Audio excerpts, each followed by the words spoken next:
공군력의 이야기는 그리 길지 않으며 군 역사상 가장 짧다고 할 수 있습니다. 미 육군에 처음으로 항공기가 공급된 것은 1908년. 그로부터 최신의 전투기가 배치되고 있는 오늘날까지는 100년도 채 지나지 않았습니다.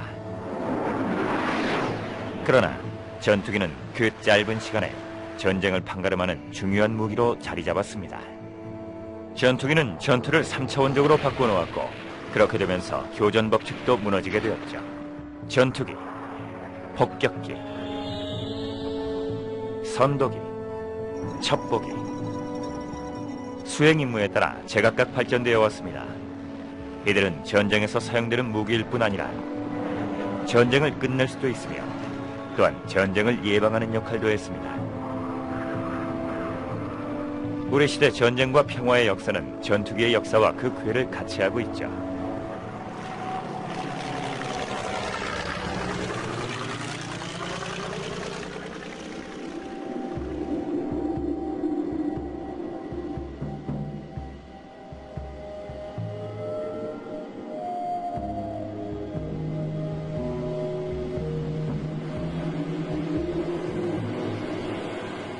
이것이 조종사가 필요한 마지막 전투기일 것이라는 얘기도 있습니다.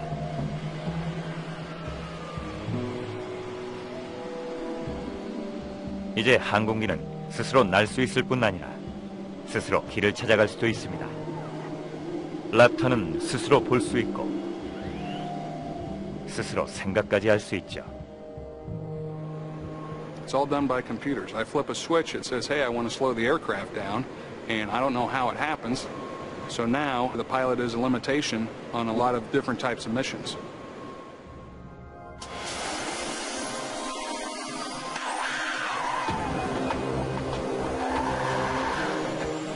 하지만 적어도 현재까지는 짐 해커와 그의 동료 조종사들이 제공권을 쥐고 있습니다. 그리고 이들을 통해 오랜 역사를 지닌 랭글리 공군기지의 전투 공군력도 계속해서 살아 숨쉴 것입니다. 이곳의 전투 비행대대는 미국 최초의 것으로 이들의 기원은 제1차 세계대전으로 거슬러 올라가며 군용항공과 그 시작을 같이 하고 있습니다. 우린 바로 이곳에서 그 역사를 되짚어 볼 수 있습니다.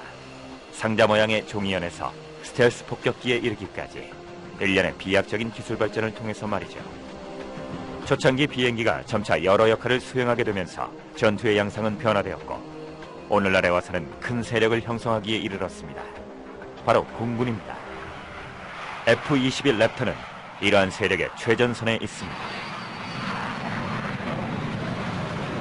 Its role is basically to provide air dominance, and we're the bust the door down kind of airplane.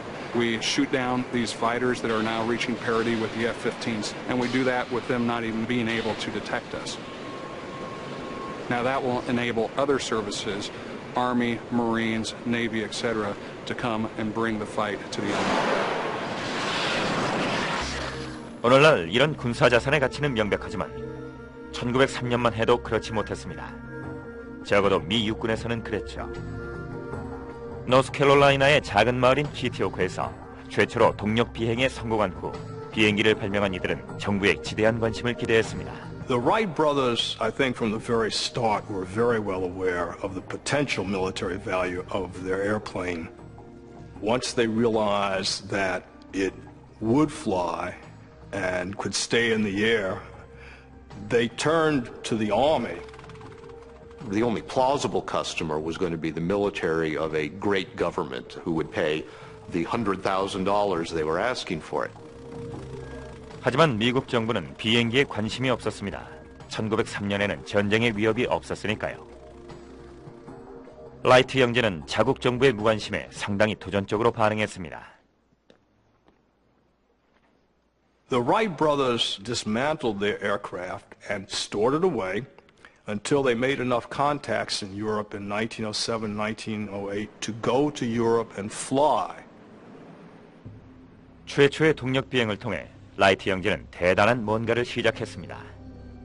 그 후 5년 내에 서방의 모든 국가에서 동력 비행이라는 아이디어를 기꺼이 받아들이게 되었죠. 프랑스가 가장 적극적이었지만 오빌과 윌버 라이트의 은밀함 덕분에 이들의 진정한 업적은 전설처럼 여겨졌습니다. Some people in France learned of the experiments of the Wrights. And if you look at the first French biplanes, they are copies of the idea people had of the Wright biplane. The French by this point had done a few things you could barely call flights. I mean, hops in a straight line, a little bit more. But when Wilbur finally shows up and flies and does circles and figure eights, the French were just astonished.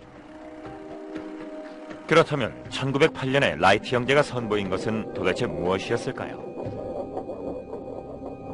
어떤 비밀이었기에 5년 동안이나 숨겨온 것일까요?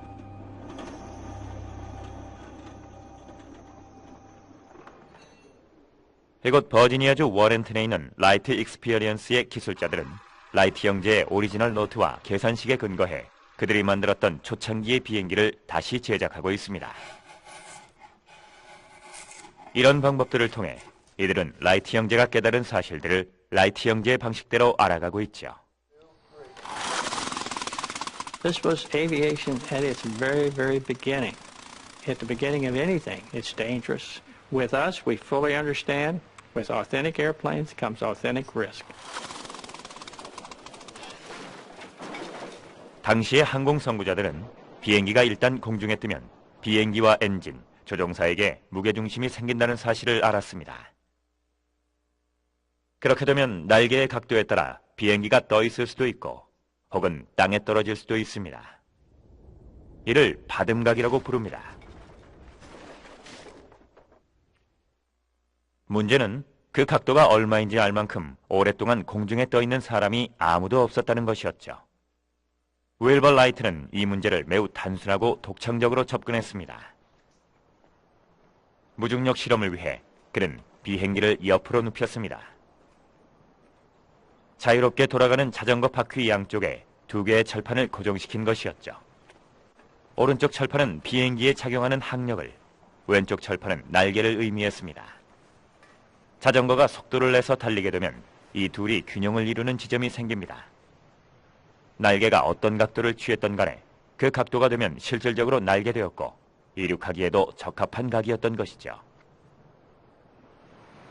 Running down the road with this bicycle, the pressure from the oncoming air on this flat plate and the lift from this wing should balance each other and make the wheel come to equilibrium about 5 degrees off of center of the wing. When they tried it, they were getting something more like about 15 degrees. 바듬각을 15도라고 추정한 라이트 형제는 비행기 날개의 단면, 즉 익형을 알아내야 한다는 과제에 직면했습니다. 이를 위해 라이트 형제는 실험 장소를 길거리에서 작업장으로 옮겼고 임시방책으로 또 다른 놀라운 장치를 고안해냈습니다. This is our copy of the Wright's 1901 wind tunnel. We reconstructed this balance just the way they did. It's made out of hacksaw blades and bicycle spokes and scraps of metal that were lying around. 원시적 형태의 풍동이었지만 이것으로 무중력 상태를 만들 수 있었고 라이트 형제는 서로 다른 날개 모양이 가진 여러 특징에 대해 알 필요가 있었습니다. 무엇보다 중요했던 것은 이 장치로 획기적인 발견을 했다는 사실이었죠. The propeller probably is the biggest single thing that the Wright brothers gave us and the thing that they've gotten the least credit for. The Wrights determined for the very first time that a propeller was a wing in rotation. 그야말로 천재적인 발명품이었습니다.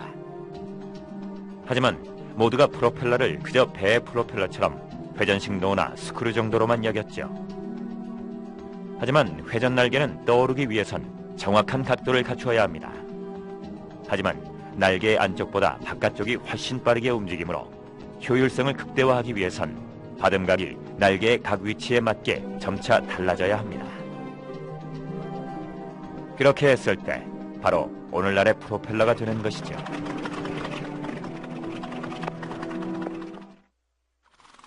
(1908년) 당시 유럽은 항공 선구자들로 가득했습니다. 그들 모두는 자신들이 적어도 항공학 퍼즐의 한두 조각은 찾았다고 생각했죠. The real secret of the Wrights was not propellers.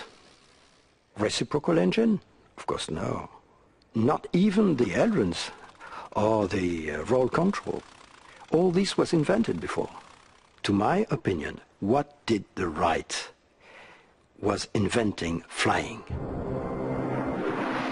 They knew something that nobody knows. 라이트 형제가 알아낸 것은 비행기가 공중에 떴을 때의 조종법이었습니다. 윌버 라이트는 날개를 비틀게 되면 원하는 곳으로 조종을 할 수 있으리라 생각했죠. 이러한 방법은 오늘날에도 사용되고 있습니다.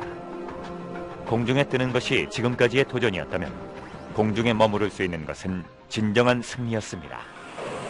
1908년 이들은 누구의 도움도 없이 해낼 수 있었죠. They had that information, the airfoil shape, the propeller, the three-axis control, all of those things came from their test, and no one had a handle on it until they saw that airplane fly. 세 가지 축의 제어라는 것은 바로 이렇습니다. 비행 중인 비행기는 예기치 않게 앞뒤로 흔들리기도 하며 또한 좌우로 기우뚱하거나 회전을 하게 되기도 하고 때로는 한 방향으로 흔들리면서 공중에서 미끄러지는 듯한 현상이 발생합니다.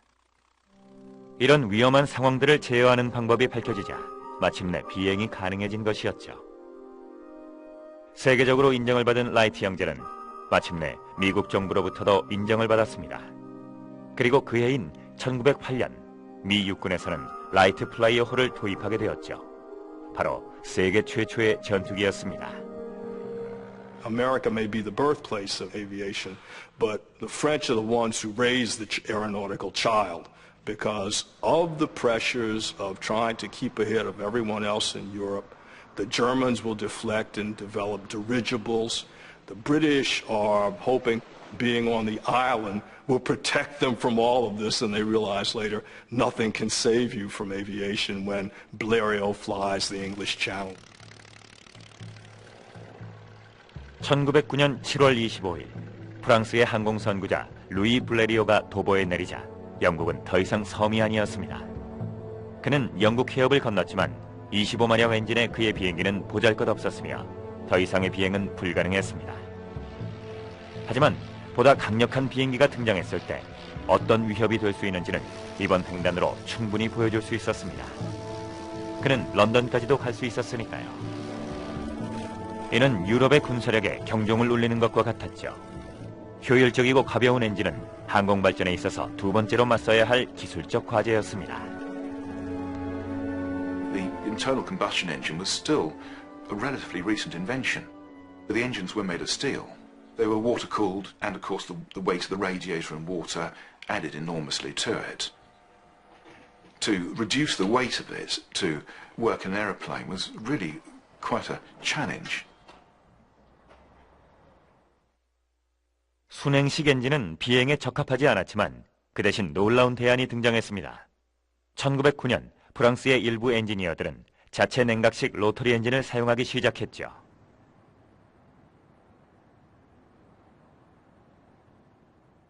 Rotary engines were being used not only for cars but also for motorcycles. When I'm talking about the rotary engine, I'm talking about the whole of the engine whizzing round with all the cylinders sticking out and just spinning.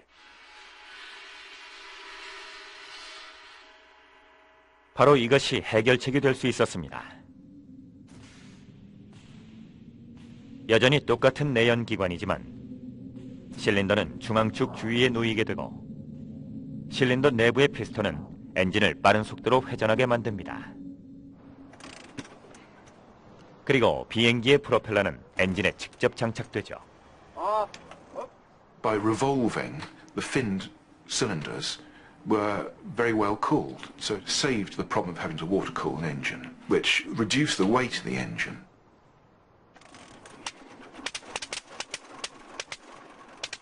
최초의 로터리식 항공기 엔진은 크기도 작고 상대적으로 가벼워 꼬마 도깨비라고 불렀습니다. 50마력 로터리 엔진은 군대의 즉각적인 요구를 충족시킬 수 있었습니다. 로터리 엔진은 초창기 비행기가 이륙하기에 충분히 가벼웠고 기본적인 정찰 비행에 필요한 충분한 힘도 가지고 있었죠. 하지만 엔진의 힘이 강력해질수록 그에 따르는 문제점도 드러났습니다. It must have been a genius or a madman who came up with a rotary engine. So when you've got a rotating mass like that, you're looking at a lot of centrifugal force, which makes the aeroplane interesting and difficult to handle in some circumstances. 자동차에 장착하면 문제가 없었고 지상에서는 잘 작동하던 것이 공중에서는 완전히 다른 반응을 보였습니다. 로터리 엔진이 바로 그러했죠.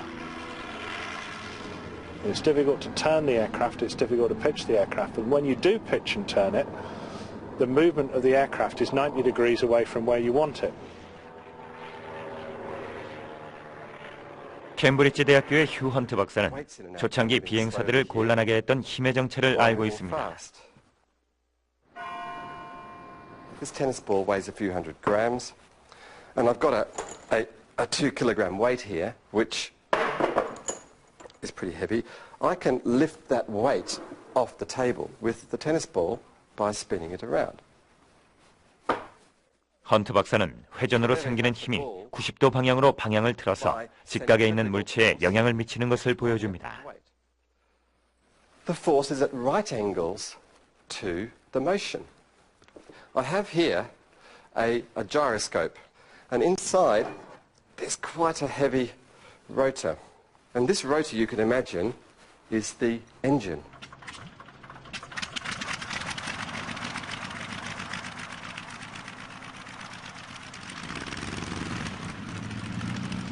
Now, here is my string, and I'm going to pull my string straight downwards. 마치 엔진이 스스로 움직이는 것처럼 보입니다. Now that starts to be peculiar.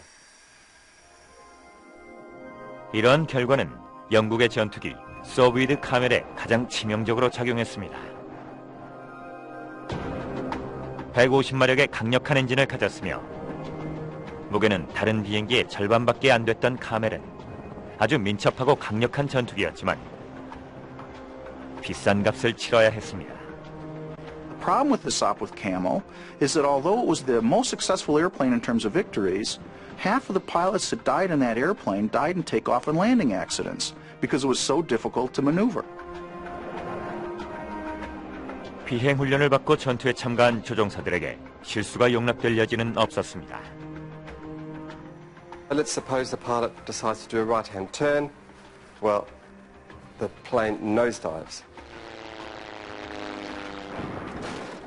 The pilot finds that his yaw control has suddenly become a pitch control. 다시 말해 조종관을 오른쪽으로 꺾으면 아래로 움직였고 왼쪽으로 꺾으면 위로 향했죠. You do learn that if you want it to go in a certain direction, you do it 90 degrees removed.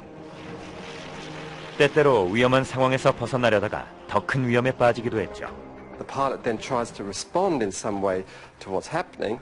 Then I can get into this kind of motion where I just don't know what I'm doing. 솜씨 좋은 조종사들은 로터리 엔진의 특성을 잘 숙지했고 이러한 불안정성을 멋진 전술적 비행 기술로 변모시켰습니다. 1914년 로터리 엔진은 큰 인기를 끌게 되었고 프랑스에서뿐만 아니라 영국과 독일에서도 정부의 허가를 거쳐 제작되기 시작했습니다. 바로 이때부터 전투기의 성공이 빛을 발하게 됩니다. 1914년 독일이 프랑스를 공격하면서 유럽은 전쟁에 휘말렸습니다. 9월 2일 항공기 한 대가 파리의 동부에서 수많은 적군을 발견했고 이 사실이 프랑스의 장군들에게 보고되면서 전투는 시작되었습니다. 마른 전투에서는 양쪽 군대 모두가 아주 깊이 참호를 팠습니다. The airplane proves itself very quickly once the front becomes stable and the trenches go up, because after that, your cavalry are no longer any good for reconnaissance. You have to rely on the airplane. 불과 몇 달 후인 1915년 3월 10일 또 다른 전투가 시작되었고 이때부터 비행기는 전투에 있어서 아주 중요한 자산으로 인식되었습니다. 뇌부샤펠 전투는 사상 최초로 수백 장의 항공정찰 사진의 기초에 발발한 전투였습니다. At Neuve-Chapelle, the effect of aerial reconnaissance on ground operations is undeniable because really the entire British Army's staff's attack plan depended completely on aerial reconnaissance and aerial photography. 비행사들은 프랑스 북부의 지도를 다시 그렸습니다. 참호의 위치뿐 아니라 물자 공급로, 탄약 집적소, 포병 진지 등은 전혀 지도에 없었으니까요. 지상의 지휘관들에게 정찰은 새로운 의미를 갖게 되었습니다. They created a sort of photographic mosaic map of every square inch behind the German lines that they could pore over and spot where the dugouts were, the machine gun posts, where there were new lines being built. Neuve-Chapelle was the first instance in which that kind of accurate mapping was used to support a really heavy artillery preparation.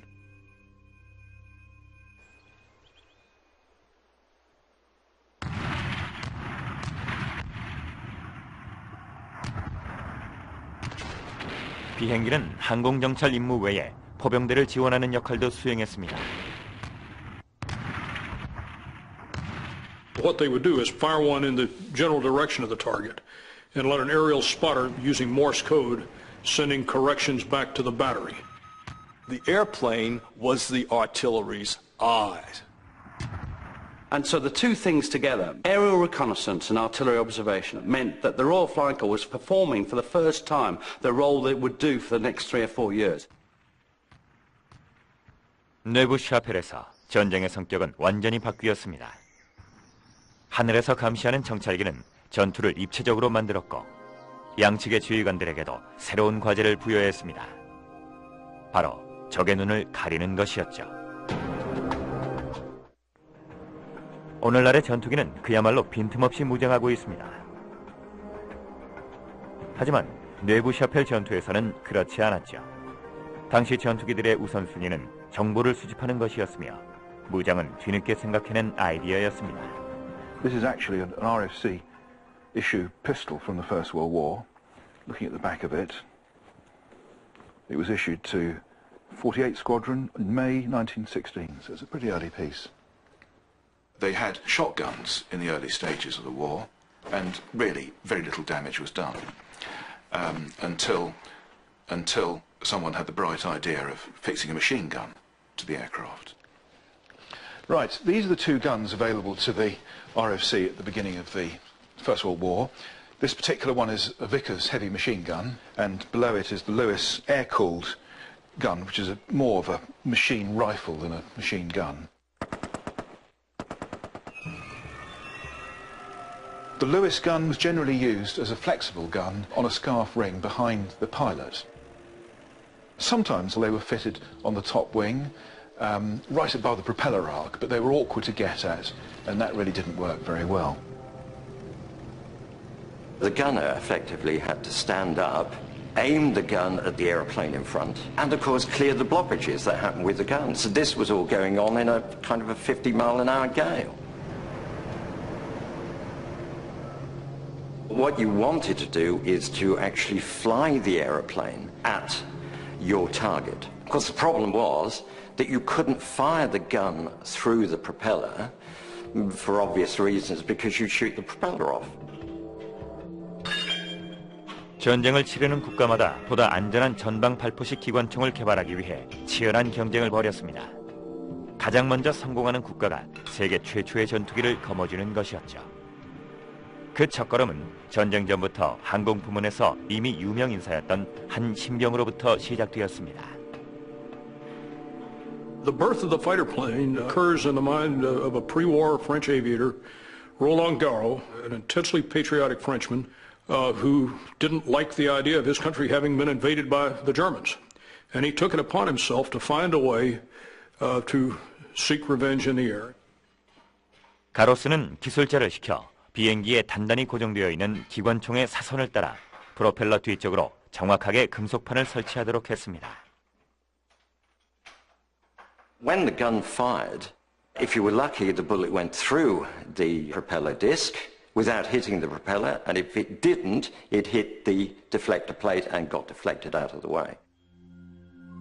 다소 조잡한 면은 있었지만 가로스의 해결책은 효과가 있었습니다.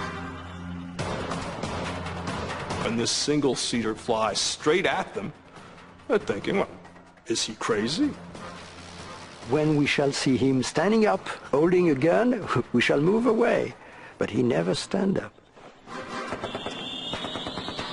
Garo just scared the fool out of the Germans. He shot down a number of aircraft with this strange technique because he's turned the airplane into a flying gun.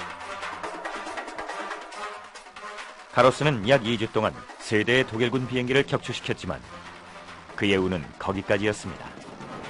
1915년 4월 18일 그는 지상 공격을 받고 적진에 떨어졌지만 그의 비밀 병기는 고스란히 적군의 손에 들어갔죠. The German army decides, well, the best thing to do with this is to give it to one of our very few designers who designs light airplanes, just like the French are using, and that designer happens to be Anthony Fokker. 안토니 포커는 가로스의 발명품에서 한 차원 더 나아갔습니다. 이로써 공중전은 전쟁에서 불가피한 것이 되었죠. 그는 총과 프로펠러의 움직임을 일치시켰습니다. Every time the propeller went past, the gun would fire, the other propeller would go by, and it would fire through the propeller with no problems. It was called interrupter gear. 지금도 특정 문서들과 희귀 부품들만 구할 수 있다면 포커의 발명품에서 영감을 얻어 좀 더 훗날 개발된 발포 인터럽터 메커니즘을 재현해 볼 수 있습니다. 이 경우에는 바로 유압장치입니다. This system relied on pistons operating from cams from the engine, very much in the same way as the mechanical system, but it had pressurized hydraulic lines going up to a piston on top of the machine gun, which prevented the machine gun firing when the propeller blades were in the way. So we get a fire, fire, fire, fire, and so on. So the bullet passes through the red area of the cam.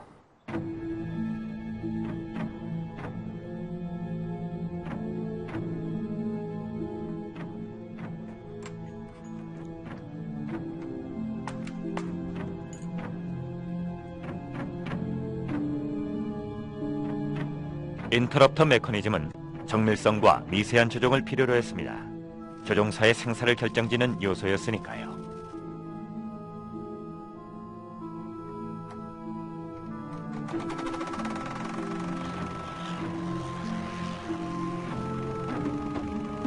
Done firing.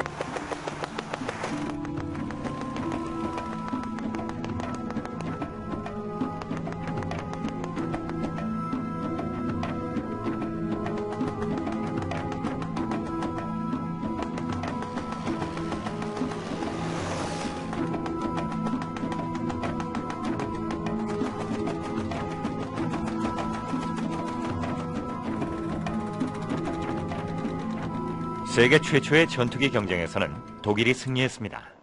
포커 2원으로도 알려져 있는 단엽기 아인데커 덕분이었죠.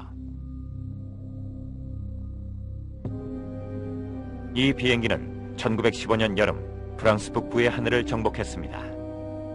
이 시기의 사람들은 포커의 징벌이라 불렀죠.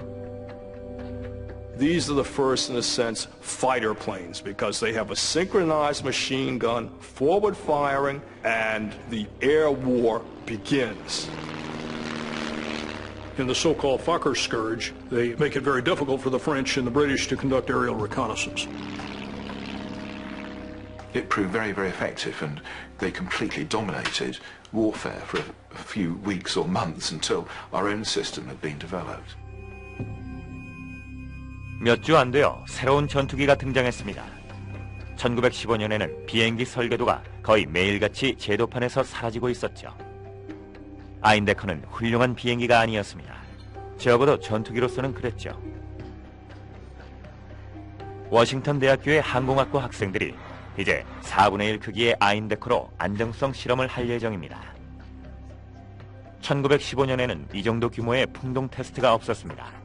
만약 있었다면 아인데커의 결함을 찾아냈을 것입니다. The kind of tactics that you'd like to have with a fighter are speed, the ability to get in and get out, and that means climb and dive performance, so structural strength helps with that.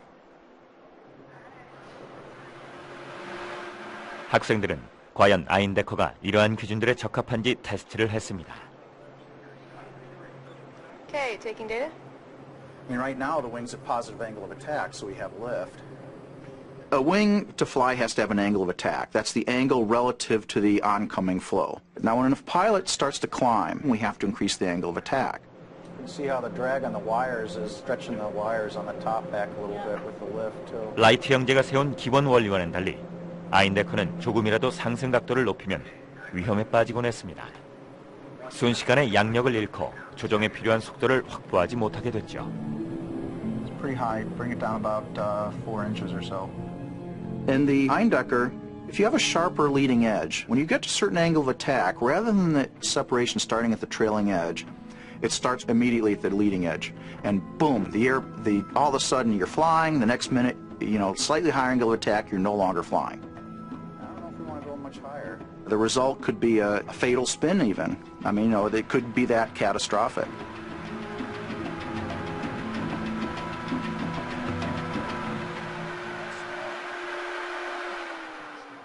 Abrupt stall.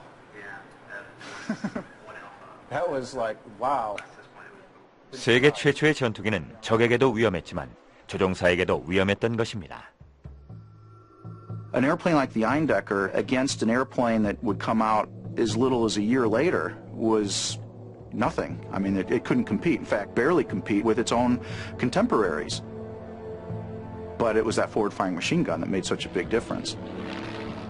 아인데커의 시대는 순식간에 끝이 났지만 전면 직사 기관총은 계속해서 남았습니다. 게다가 이전보다 훨씬 발전된 비행기에 장착되었죠. An aeroplane could go from a sketch into a flying machine within about 3 months. 빠르게 변화한 것은 비행기뿐만이 아니었습니다. 겨우 몇 주간 진행되던 조종사 훈련은 전면 직사 기관총과 관련된 훈련이 더해져 그만큼의 기간이 늘어났습니다.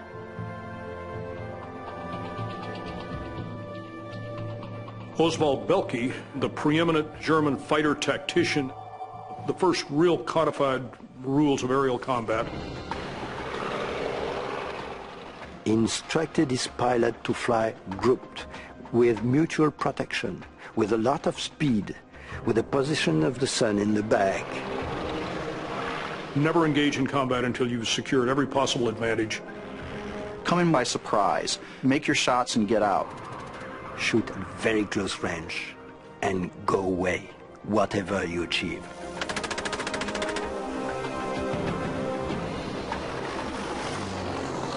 때는 바야흐로 전투기 에이스들의 시대였습니다.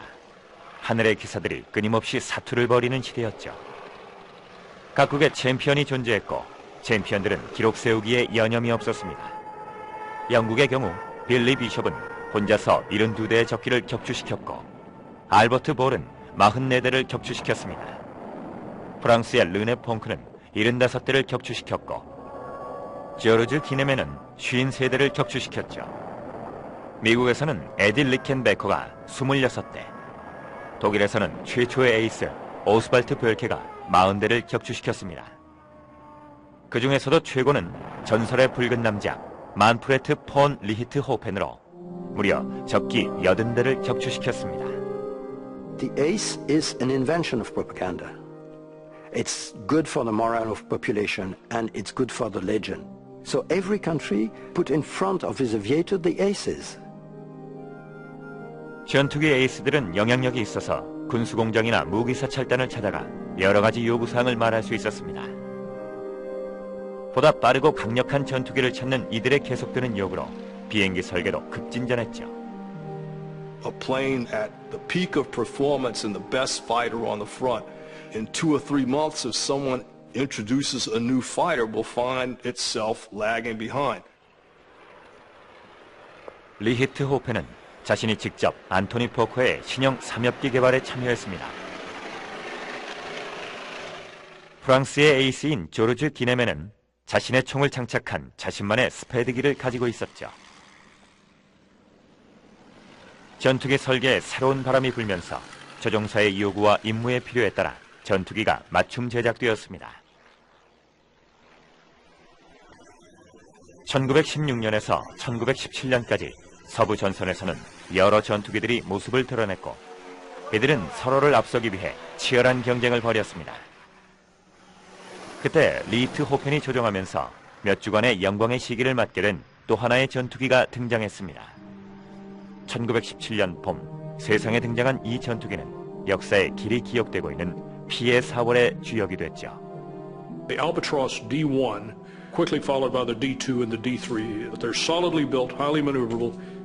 The Germans had the advantage of having excellent inline liquid-cooled engines, water-cooled in those days, produced by Benz and BMW. They've got enough power that they can carry not one but two synchronized Maxim machine guns firing through the propeller. And that extra increment of firepower really made the Albatross a world beater. 알바트로스는 북부 프랑스의 하늘을 지배했습니다.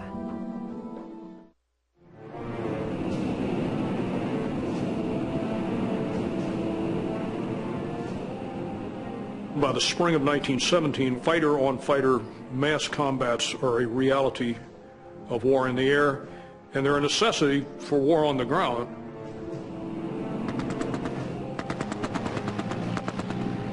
The German Flying Corps is well equipped with Albatross fighters, and they are able to take huge hunks out of the Royal Flying Corps. It's called Bloody April for good reason. The RFC suffered horribly. 영국 육군 항공대는 피해 4월을 결코 잊지 못할 것입니다. 전투에서 139대의 비행기를 잃었는데 다른 어떤 달보다 많은 수였죠. The airplane has become a lethal weapon, and the air war heats up.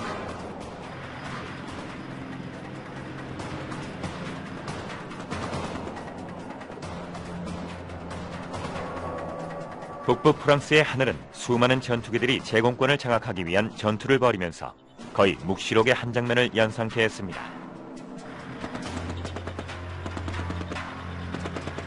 The air war over those battlefields will be on an enormous scale because you have to mass your fighter planes to try to stop the enemy from reconnoitering over your battlefield. The enemy is going to try to protect his reconnaissance aircraft with fighter planes. So in the same way that the ground war is war of attrition, in which men are being slaughtered in high numbers, the air war is starting to become on its own a battle of attrition.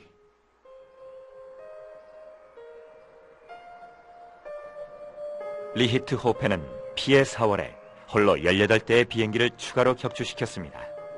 하지만 1년 뒤 그 역시 세상을 떠났죠. 리히트호펜은 그가 무자비하게 희생시켰던 바로 그 나라 사람들에 의해 군장의 예로 장례가 치러졌습니다. 오늘날의 전투에 그러한 영웅은 다시 존재하지 않을 것입니다. 하지만 전투기 에이스들의 첫 번째 시대가 점점 막을 내리면서 공군력의 시대가 시작되고 있었죠. Who was the most deadly killer? Richthofen shot down 80 aircraft, probably killed about that many people. But think how many people an observer and his pilot could kill on just one mission. If they caught a German counterattack in the open, they could bring a barrage down that would kill hundreds. They were the true killers on the Western Front.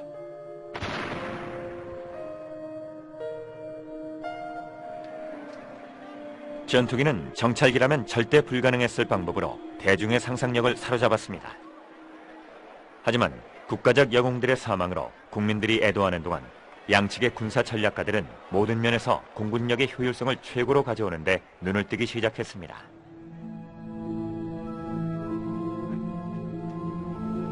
전쟁이 시작되기도 전에 군에서는 한 가지 가능성을 떠올렸습니다.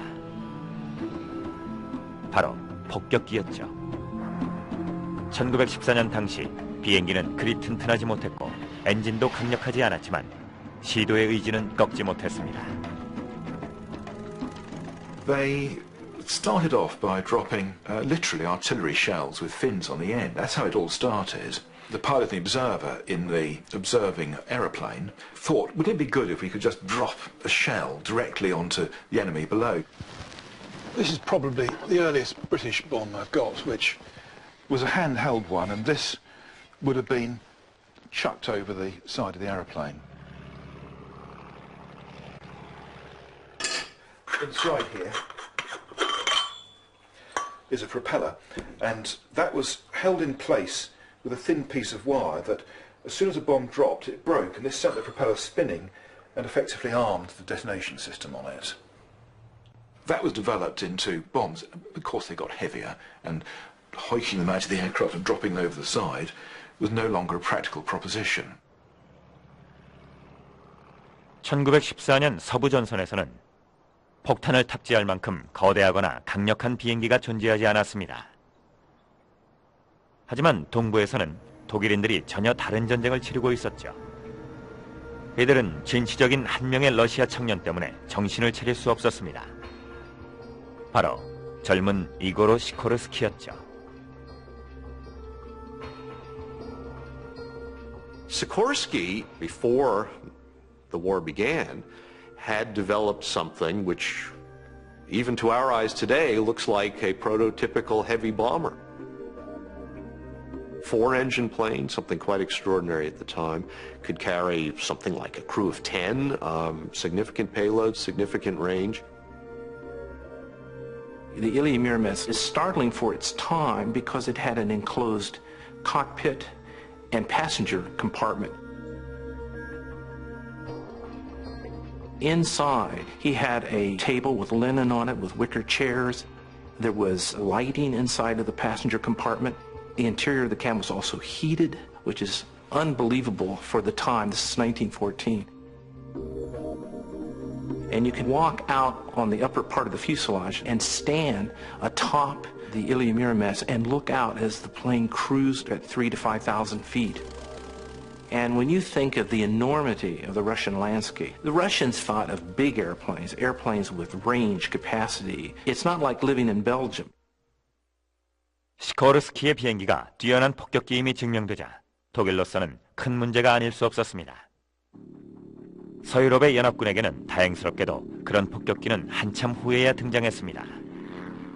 독일이 값비싼 체펠린 비행선의 제작을 중단하고 시코르스키의 비행기를 본떠서 쌍발 엔진의 고타 폭격기를 제작하기 시작한 것은 1917년 5월이었죠. In 1917, a new threat emerges with the Gotha. These are heavy-engined, for the time, bombers who could carry a decent payload of bombs in the sense of it was worth dropping, it was going to do some damage. The most effective raid was June the 13th, 1917, when they actually did hit London hard. The real damage they were doing was in nuisance value. You have to switch the lights up, you have to switch factories down, you close down the furnaces. That's not good for them. It all causes disruption. You don't stop transport, but you disrupt it. And in the end, what they were achieving was to be a bloody nuisance. 하지만 단순한 괴롭힘이 아니었습니다. 이 폭격으로 런던 시민 162명이 사망하고 432명이 넘는 부상자를 낳았죠.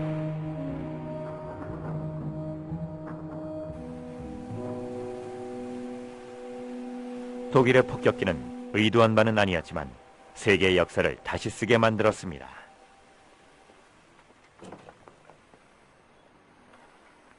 고타의 폭격에 피해를 입은 이후 영국은 자국의 방어를 강화하기 위해 세계 최초로 독립된 공군을 창단했습니다. 영국 공군은 더 이상 육군 소속이 아니라 육군과 나란히 움직이게 되었죠. 비행기는 이제 갈수록 강력해져만 갔고 그 위협도 점점 커져만 갔습니다. 모든 임무에 있어서 포괄적이며 다양하게 비행기를 이용해야만 다른 나라보다 뛰어난 군사력을 보유할 수 있게 되었죠. 지상과 해상력만으로는 충분하지 않았습니다. 비행기는 무장도 되어 있지 않고 조종사조차도 믿지 않았던 허술하기 짝이 없는 정찰기에서 4년 만에 가치 높고 여러모로 유용하며 조종사의 명예를 드높이는 최고의 무기로 변신했습니다. 제1차 세계대전은 비행기를 훌륭한 전사로 바꾸어 놓았습니다. We need aircraft to carry bombs. They will be slow, but they will be heavy, well defended, and carry a lot of weight. We need quicker aircraft to observe the territory of the enemy that can bring the information very quickly. We need small aircraft, very quick, very maneuverable, to fight the observing aircraft of the enemy, to fight the bombers of the enemy. 폭격기의 합류로 마침내 공군력이 완성되었습니다. 제1차 세계대전을 통해 세계 최초의 통합공군이 등장하게 되었죠. 정찰기, 지상지원기, 전투기, 폭격기 등 맡은 임무에 따라 비행기도 다양합니다. 앞으로의 과제는 이들 한데 결합해 하나의 전술적이고 전략적인 무기 시스템으로 만드는 일일 것입니다. 이것이 실현된다면 전투기는 전투에서 본연의 역할 이상을 수행할 것이며 공군력의 시대를 세워나갈 것입니다.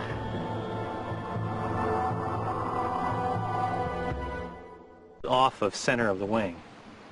When they tried it, they were getting something more like about 15 degrees. 받음각을 15도라고 추정한 라이트 형제는 비행기 날개의 단면, 즉 익형을 알아내야 한다는 과제에 직면했습니다. 이를 위해 라이트 형제는 실험 장소를 길거리에서 작업장으로 옮겼고 임시방책으로 또 다른 놀라운 장치를 고안해냈습니다. This is our copy of the Wright's 1901 wind tunnel. We reconstructed this balance just the way they did. It's made out of hacksaw blades and bicycle spokes and scraps of metal that were lying around. 원시적 형태의 풍동이었지만 이것으로 무중력 상태를 만들 수 있었고 라이트 형제는 서로 다른 날개 모양이 가진 여러 특징에 대해 알 필요가 있었습니다. 무엇보다 중요했던 것은 이 장치로 획기적인 발견을 했다는 사실이었죠. The propeller probably is the biggest single thing that the Wright brothers gave us and the thing that they've gotten the least credit for. The Wrights determined for the very first time that a propeller was a wing in rotation. 그야말로 천재적인 발명품이었습니다. 하지만 모두가 프로펠러를 그저 배 프로펠러처럼 회전식 노나 스크류 정도로만 여겼죠. 하지만 회전 날개는 떠오르기 위해선 정확한 각도를 갖추어야 합니다. 하지만 날개의 안쪽보다 바깥쪽이 훨씬 빠르게 움직이므로 효율성을 극대화하기 위해선 받음각이 날개의 각 위치에 맞게 점차 달라져야 합니다. 그렇게 했을 때 바로 오늘날의 프로펠러가 되는 것이죠.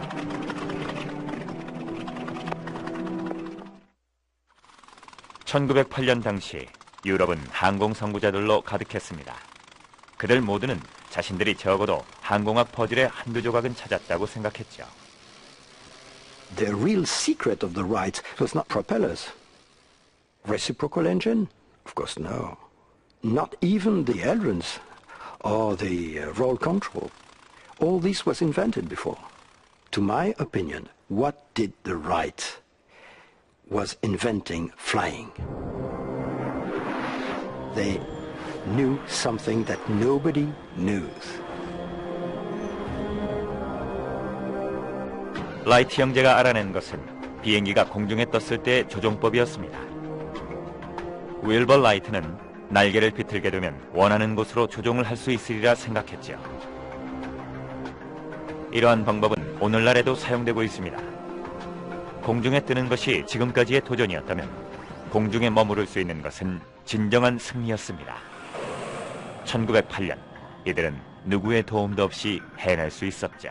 They had that information, the airfoil shape, the propeller, the three-axis control, all of those things came from their test, and no one had a handle on it until they saw that airplane fly. 세 가지 축의 제어라는 것은 바로 이렇습니다. 비행 중인 비행기는 예기치 않게 앞뒤로 흔들리기도 하며 또한 좌우로 기우뚱하거나 회전을 하게 되기도 하고 때로는 한 방향으로 흔들리면서 공중에서 미끄러지는 듯한 현상이 발생합니다. 이런 위험한 상황들을 제어하는 방법이 밝혀지자 마침내 비행이 가능해진 것이었죠. 세계적으로 인정을 받은 라이트 형제는 마침내 미국 정부로부터도 인정을 받았습니다. 그리고 그 해인 1908년 미 육군에서는 라이트 플라이어호를 도입하게 되었죠. 바로 세계 최초의 전투기였습니다. America may be the birthplace of aviation, but the French are the ones who raised the aeronautical child. Because, and I've got a 2-kilogram weight here, which is pretty heavy. I can lift that weight off the table with the tennis ball by spinning it around. 헌트 박사는 회전으로 생기는 힘이 90도 방향으로 방향을 틀어서 직각에 있는 물체에 영향을 미치는 것을 보여줍니다. The force is at right angles to the motion. I have here a gyroscope, and inside there's quite a heavy rotor. And this rotor, you can imagine, is the engine.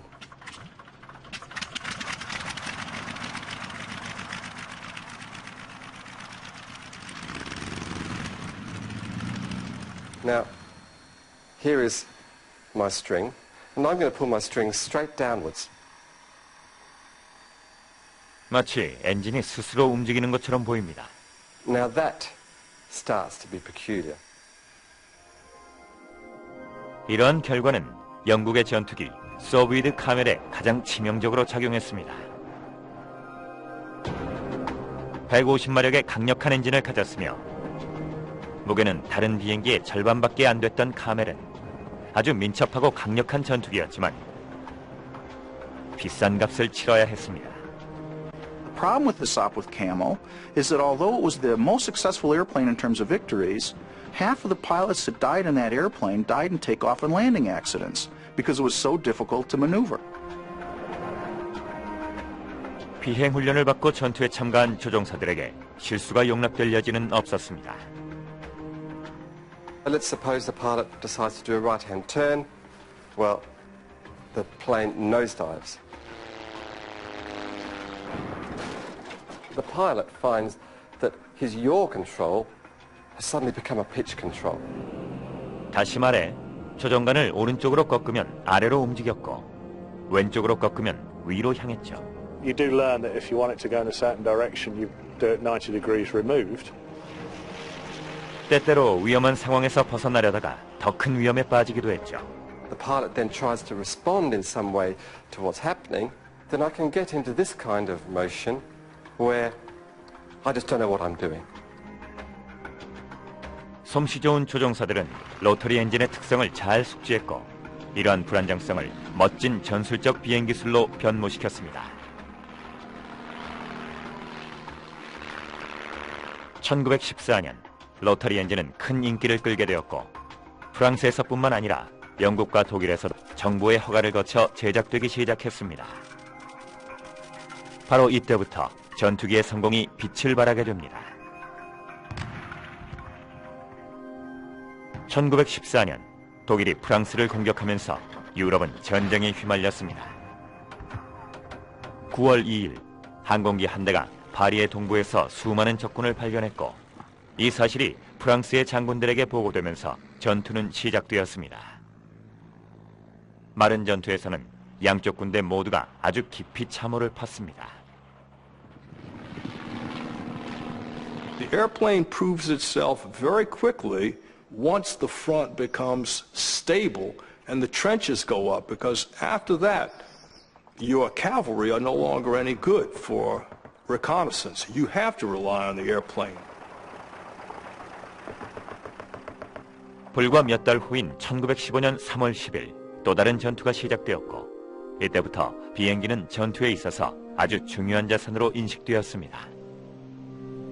뇌부샤펠 전투는 사상 최초로 수백 장의 항공정찰 사진의 기초에 발발한 전투였습니다.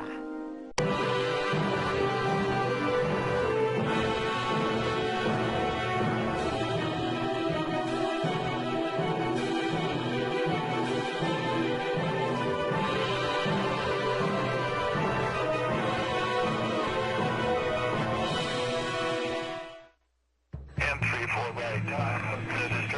공군력의 이야기는 그리 길지 않으며 군 역사상 가장 짧다고 할 수 있습니다.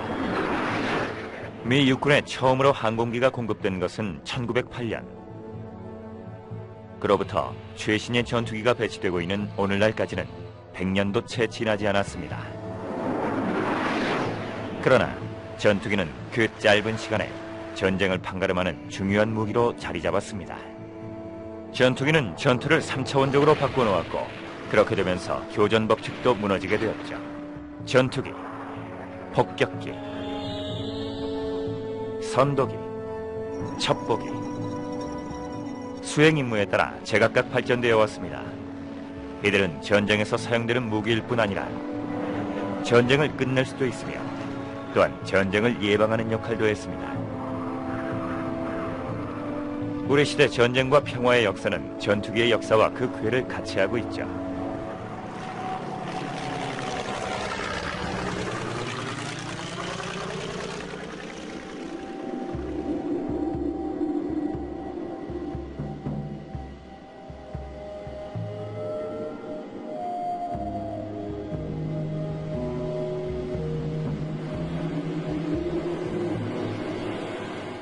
이것이 조종사가 필요한 마지막 전투기일 것이라는 얘기도 있습니다.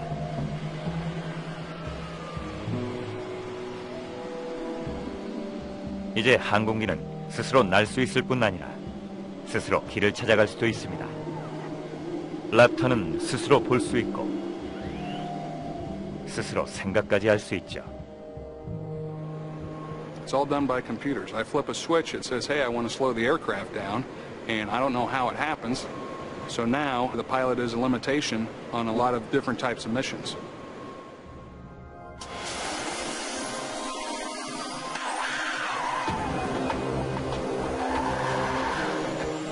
하지만 적어도 현재까지는 짐 해커와 그의 동료 조종사들이 제공권을 쥐고 있습니다. 그리고 이들을 통해 오랜 역사를 지닌 랭글리 공군기지의 전투 공군력도 계속해서 살아 숨쉴 것입니다. 이곳의 전투 비행대대는 미국 최초의 것으로 이들의 기원은 제1차 세계대전으로 거슬러 올라가며 군용항공과 그 시작을 같이 하고 있습니다. 우린 바로 이곳에서 그 역사를 되짚어 볼 수 있습니다. 상자 모양의 종이연에서 스텔스 폭격기에 이르기까지 일련의 비약적인 기술 발전을 통해서 말이죠. 초창기 비행기가 점차 여러 역할을 수행하게 되면서 전투의 양상은 변화되었고 오늘날에 와서는 큰 세력을 형성하기에 이르렀습니다. 바로 공군입니다. F-21 랩터는 이러한 세력의 최전선에 있습니다. Its role is basically to provide air dominance, and we're the bust the door down kind of airplane. We shoot down these fighters that are now reaching parity with the F-15s, and we do that with them not even being able to detect us. Now that will enable other services, Army, Marines, Navy, etc., to come and bring the fight to the enemy. 오늘날 이런 군사 자산의 가치는 명백하지만 1903년만 해도 그렇지 못했습니다. 적어도 미 육군에서는 그랬죠. 노스캐롤라이나의 작은 마을인 키티오크에서 최초로 동력 비행에 성공한 후 비행기를 발명한 이들은 정부의 지대한 관심을 기대했습니다. The Wright brothers, I think from the very start, were very well aware of the potential military value of their airplane. Once they realized that it would fly and could stay in the air, they turned to the Army. The only plausible customer was going to be the military of a great government who would pay the $100,000 they were asking for it. 하지만 미국 정부는 비행기에 관심이 없었습니다. 1903년에는 전쟁의 위협이 없었으니까요. 라이트 형제는 자국 정부의 무관심에 상당히 도전적으로 반응했습니다. The Wright brothers dismantled their aircraft and stored it away until they made enough contacts in Europe in 1907, 1908 to go to Europe and fly. 최초의 동력 비행을 통해 라이트 형제는 대단한 뭔가를 시작했습니다. 그 후 5년 내에 서방의 모든 국가에서 동력 비행이라는 아이디어를 기꺼이 받아들이게 되었죠. 프랑스가 가장 적극적이었지만 오빌과 윌버 라이트의 은밀함 덕분에 이들의 진정한 업적은 전설처럼 여겨졌습니다. Some people in France learned of the experiments of the Wrights. And if you look at the first French biplanes, they are copies of the idea people had of the Wright biplane. The French by this point had done a few things you could barely call flights. I mean, hops in a straight line, a little bit more. But when Wilbur finally shows up and flies and does circles and figure eights, the French were just astonished. 그렇다면 1908년에 라이트 형제가 선보인 것은 도대체 무엇이었을까요? 어떤 비밀이었기에 5년 동안이나 숨겨온 것일까요?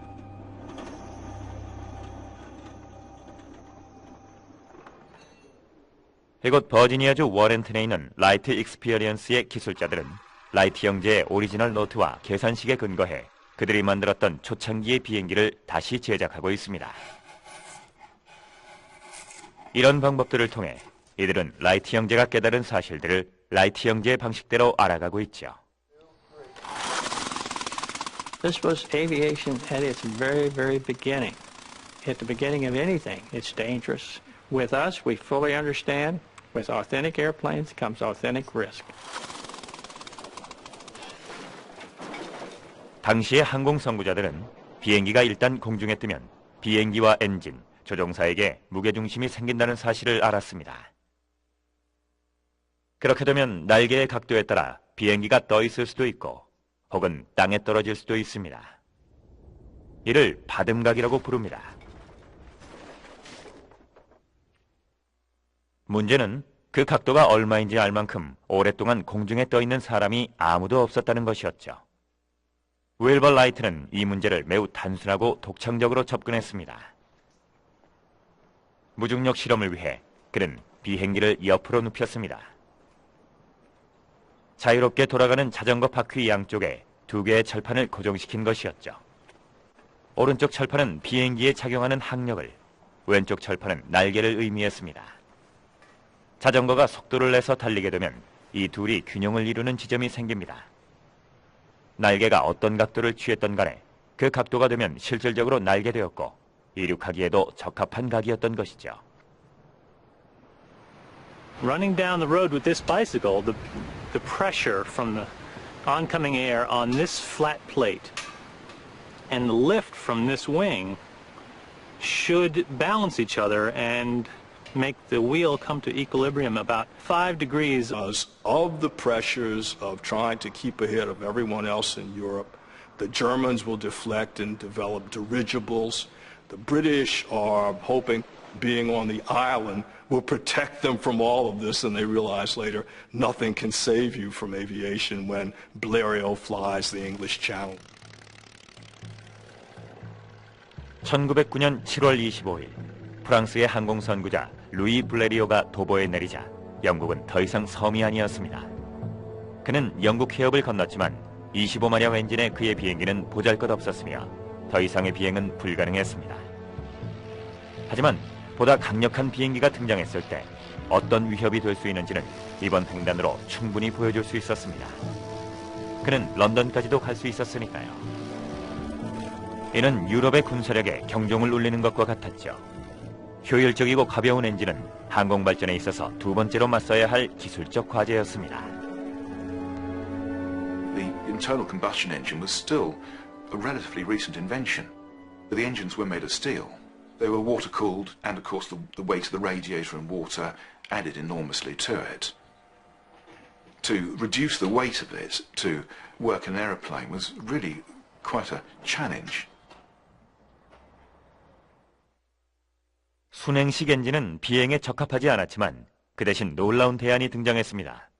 1909년 프랑스의 일부 엔지니어들은 자체 냉각식 로터리 엔진을 사용하기 시작했죠.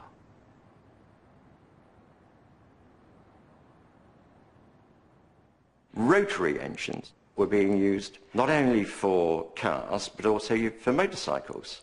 When I'm talking about the rotary engine, I'm talking about the whole of the engine whizzing round with all the cylinders sticking out and just spinning. 바로 이것이 해결책이 될 수 있었습니다. 여전히 똑같은 내연기관이지만 실린더는 중앙축 주위에 놓이게 되고 실린더 내부의 피스톤은 엔진을 빠른 속도로 회전하게 만듭니다. 그리고 비행기의 프로펠러는 엔진에 직접 장착되죠. By revolving, the finned cylinders were very well cooled, so it saved the problem of having to water cool an engine, which reduced the weight of the engine.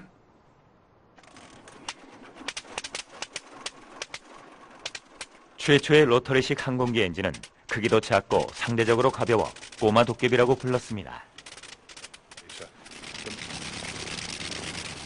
50마력 로터리 엔진은 군대의 즉각적인 요구를 충족시킬 수 있었습니다. 로터리 엔진은 초창기 비행기가 이륙하기에 충분히 가벼웠고 기본적인 정찰 비행에 필요한 충분한 힘도 가지고 있었죠. 하지만 엔진의 힘이 강력해질수록 그에 따르는 문제점도 드러났습니다. It must have been a genius or a madman who came up with a rotary engine. So when you've got a rotating mass like that, you're looking at a lot of centrifugal force, which makes the aeroplane interesting and difficult to handle in some circumstances. 자동차에 장착하면 문제가 없었고 지상에서는 잘 작동하던 것이 공중에서는 완전히 다른 반응을 보였습니다. 로터리 엔진이 바로 그러했죠. It's difficult to turn the aircraft, it's difficult to pitch the aircraft, and when you do pitch and turn it, the movement of the aircraft is 90 degrees away from where you want it.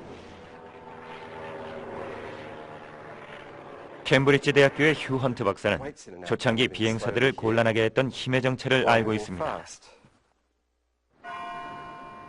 This tennis ball weighs a few hundred grams.